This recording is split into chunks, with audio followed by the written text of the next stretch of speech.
Our human tie to the sea is primal. The ocean inspires awe, pleasure, mystery, and fear. And more directly, it keeps the world a livable place. By almost every metric, the health of the ocean over the past 50 years has been in rapid decline. Witnessing this change, individuals with great energy and ideas have struggled to understand and then reverse the unhealthy trends.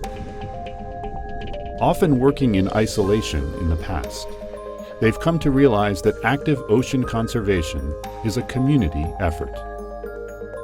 The problem with having started off as a marine scientist so many decades ago is that big part of my life has been spent watching things get worse and worse in terms of the health of the ocean. In the course of my career, I've become more and more active in conservation because it's obvious that there's really no choice.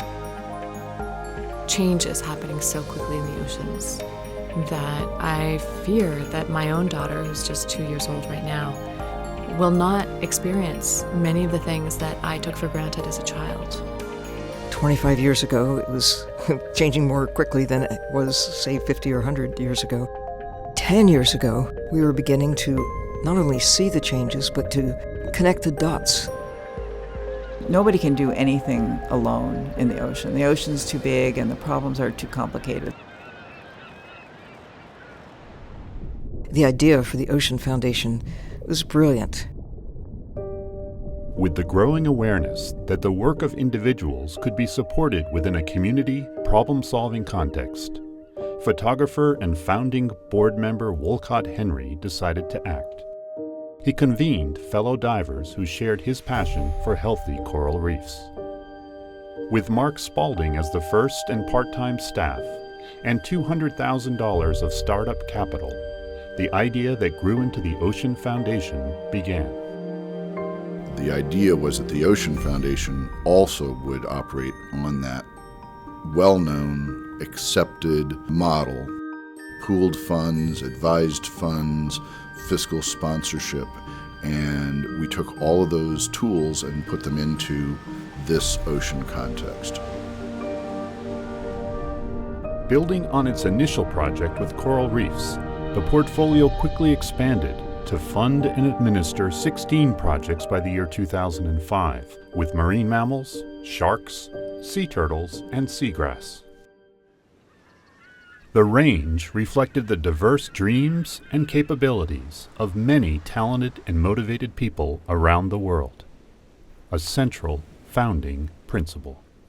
The fact that the Ocean Foundation is a community foundation is pivotal. It's a key to the success of what this organization is able to achieve. It's a magnifier. After 10 years, the Ocean Foundation has participated in hundreds of carefully selected projects. Stories of specific projects within the portfolio help illustrate the strengths of the Ocean Foundation approach and services.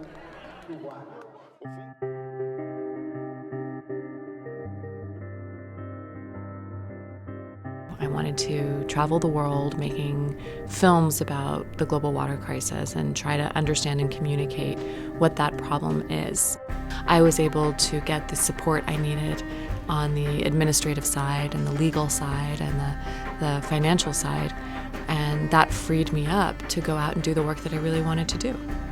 What you see in our business is it does act like an incubator. The groups that we host get better and stronger over time, get recognized, take on more and more responsibility, bring on the people they need to help them, and then in the ideal, they fledge and become their own nonprofit. Every project at the Ocean Foundation is really best described as someone's dream of a better ocean. That's why they're here, is to make dreams a reality.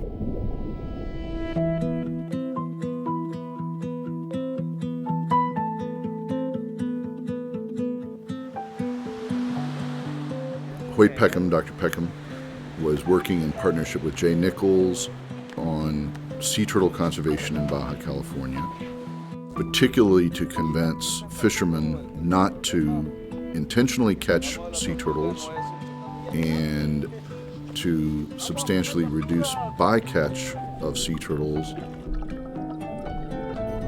I actually invited Hoyt to give a talk in a project I run called Beyond the Obituaries. He just took down the house. It really made people realize that, things aren't hopeless. If you do something, things can get better, and the role the Ocean Foundation has played in helping him achieve, stable funding is terrific.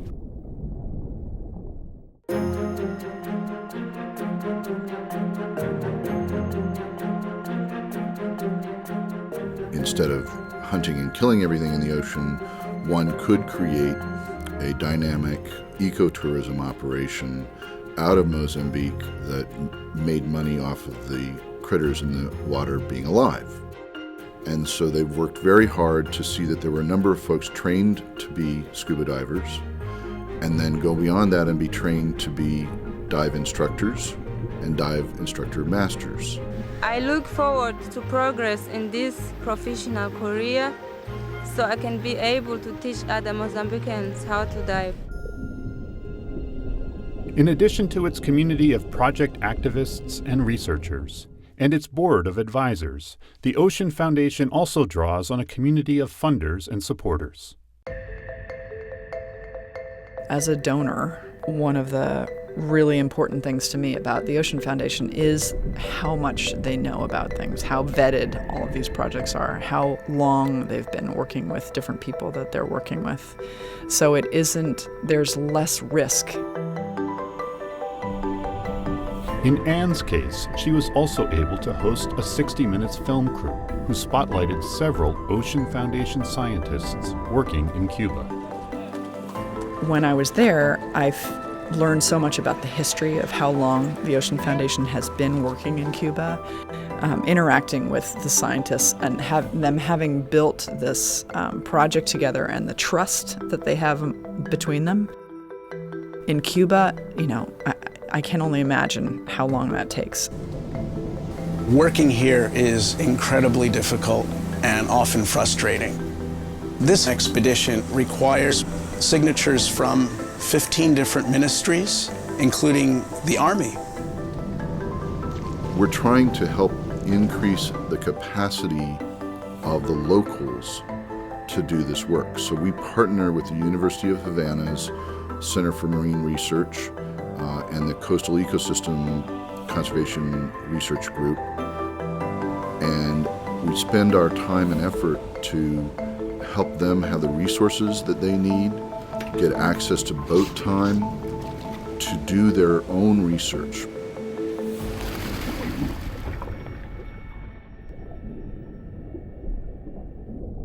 Now heading into its next 10 years.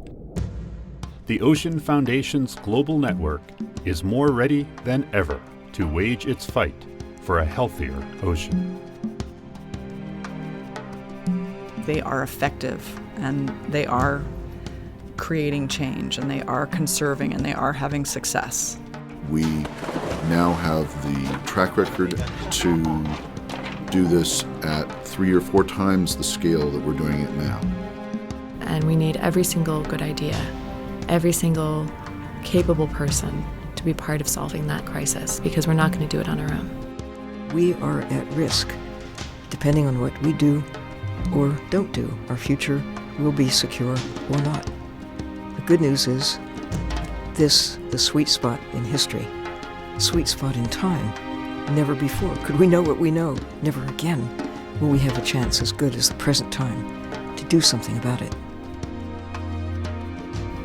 I want my daughter to grow up in a world where she doesn't have to fear the oceans because of the pollution or toxic water or growing dead zones. I want her to see a place that she can depend on, that she can explore, and that's the choice we make today. We need to weigh in as partners, with each contributing whatever we can.